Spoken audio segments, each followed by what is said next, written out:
Pemerintah Cina menemukan sebuah makam yang diduga makam seorang nabi yang tidak tercatat dalam sejarah dunia. Kisah ini bermula saat tembok besar Cina di bagian utara roboh.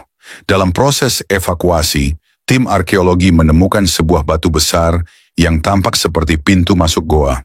Di dalamnya ditemukan tulisan yang berbeda dari temuan arkeolog Cina sebelumnya.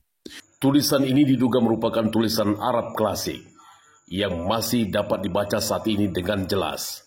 Tulisan tersebut jika diterjemahkan berarti, "Hamba Allah yang terpilih, utusan telah kembali kepadanya." Sebagian besar ulama dunia berpendapat bahwa makam ini adalah makam Nabi Zulkifli. Nabi Zulkifli sendiri diduga meninggal jauh dari Palestina dan tak ada yang menyebutkan dengan pasti dalam sejarah. Makam ini diduga dibangun jauh sebelum tembok besar Cina didirikan oleh dinasti Qin. Meski pemerintah Cina awalnya mencoba menyembunyikan penemuan ini, kabar akhirnya bocor juga. Mereka kemudian memutuskan untuk menghentikan kerja sama dengan tim arkeologi internasional. Selanjutnya, tim arkeologi menemukan sebuah gulungan kuno yang masih bisa dibaca, namun berbeda dengan tulisan sebelumnya. Gulungan ini tertulis dalam bahasa dialek Arab kuno yang diduga berasal dari pengikut Nabi Zulkifli. Gulungan itu bertuliskan, "Kami menyelamatkan diri dari kehancuran di arah barat menuju arah matahari terbit dan menemukan lembah yang damai yang dilindungi tembok tinggi. Dari hasil penelitian, usia makam ini diperkirakan lebih tua dari dinasti Qin yang membangun tembok besar Cina. Ini menunjukkan bahwa makam tersebut sudah ada sebelum tembok besar itu dibangun."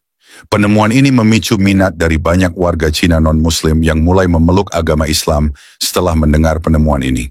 Mereka mengungkapkan perasaan tenang dan damai, bukannya terganggu dengan adanya makam yang diduga makam Nabi Zulkifli. Fenomena banyaknya warga Cina yang memeluk Islam ini bukan karena dakwah, namun karena penemuan makam tersebut. Nabi Zulkifli dikenal sebagai nabi yang baik hati, ramah, dan tidak sombong. Komunitas Muslim di Cina yang selama ini hidup di bawah tekanan merasa terharu dan tersentuh dengan penemuan ini. Banyak yang mengatakan mereka merasakan kedamaian, bahkan ada yang merasa seperti ada panggilan dalam hati mereka yang sulit dijelaskan. Penemuan ini menegaskan nilai sejarah agama dan keyakinan Islam, meskipun berada di tanah yang jauh dari sejarah Islam itu sendiri. Pemerintah Cina sendiri belum mengonfirmasi secara resmi bahwa makam ini adalah makam Nabi. Namun banyak pihak yang menyebutnya sebagai makam tokoh Timur Tengah yang datang ke Cina pada masa yang sangat awal.